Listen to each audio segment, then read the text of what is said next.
അസമയത്തും മറ്റു സമയങ്ങളിലുമൊക്കെ നമുക്ക് തിരിച്ചറിയാൻ പാടില്ലാത്ത ആളുകൾ വന്നു പോവുകയൊക്കെ ചെയ്യുന്നത് ശ്രദ്ധയിൽപ്പെട്ടപ്പോൾ മന്മഥേട്ടന്റെ നേതൃത്വത്തിൽ ഇവിടെ ഒരു യുവജന പ്രക്ഷോഭം ഒരുക്കിക്കൊണ്ടുവരികയാണ്.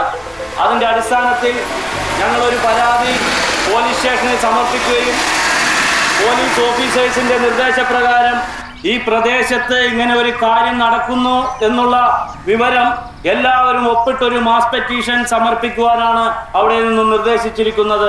അതിന്റെ അടിസ്ഥാനത്തിൽ ഈ ഒപ്പ് സമർപ്പിച്ചിട്ടുള്ളത്. ഇതിനെക്കുറിച്ച് വിശദമായി സംസാരിക്കാൻ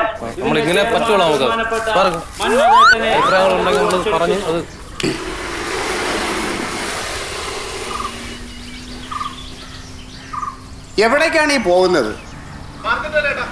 അയ്യോ സുഹൃത്തെ, നിങ്ങളടുത്തല്ല, നമ്മുടെ നാടിന്റെ ഈ പോക്ക് എവിടേക്കാണ് എന്നാണ് ഞാൻ ചോദിക്കുന്നത്. അനാചാരക്കാരെ നമ്മൾ പോരാടണം. ദയനീയമായ ഒരു അവസ്ഥയിലേക്കാണ് നാട് പൊക്കോണ്ടിരിക്കുന്നത്. ഇവിടുത്തെ ഇപ്പോഴത്തെ പ്രശ്നം അന്ധവിശ്വാസം നമ്മുടെ ജനങ്ങളുടെ തലയിൽ കയറി കുടികൊണ്ട് കഴിഞ്ഞു. വീട്ടിലെ ഗണപതി പൂജ കഴിഞ്ഞ ഒരു ഉദാഹരണം നമ്മുടെ ഈ മുന്നിൽ കാണുന്ന ഈ റോഡിന്റെ നടുക്ക് നിങ്ങൾ കയറി നിൽക്കുകയാണ്. അപ്പൊ അതുവഴി ഒരു വണ്ടി വന്നാൽ അത് നമ്മളെ ഇടിക്കും എന്ന് നമുക്കറിയാം, അത് വിശ്വാസം. പക്ഷെ എന്നാൽ നമ്മളവിടെ നിൽക്കുമ്പോൾ ദൈവം വന്ന് നമ്മളെ രക്ഷിക്കും, അല്ലെങ്കിൽ ഏതെങ്കിലും ശക്തികൾ വന്ന് നമ്മളെ രക്ഷിക്കും എന്ന് നമ്മൾ ചിന്തിക്കുന്നില്ലേ? അത് അന്ധവിശ്വാസമാണ്, അന്ധവിശ്വാസം. ഇനി ഞാനിത് നിങ്ങൾ മനസ്സിലാക്കാൻ നിങ്ങളുടെ കൈയടിക്ക് വേണ്ടിയിട്ട് പറഞ്ഞതല്ല കേട്ടോ. ആരും കൈയടിച്ചില്ല, അല്ല എന്നാലും ഞാൻ പറയാം, അവരെ ഉള്ളിൽ അടിക്കണുണ്ടാവും.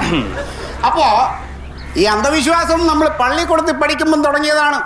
അതായത് മയിൽപ്പീലിത്തുണ്ട് നമ്മളോടെല്ലാം പറയും, പുസ്തകത്തിനകത്ത് അടച്ചു വെച്ച് കഴിഞ്ഞാൽ അത് കുട്ടിയിട്ട് വേറെ ഉണ്ടാവുമെന്ന്. അന്ന് തുടങ്ങിയതാണ് അന്ധവിശ്വാസം. മാറേണ്ട സമയമായി.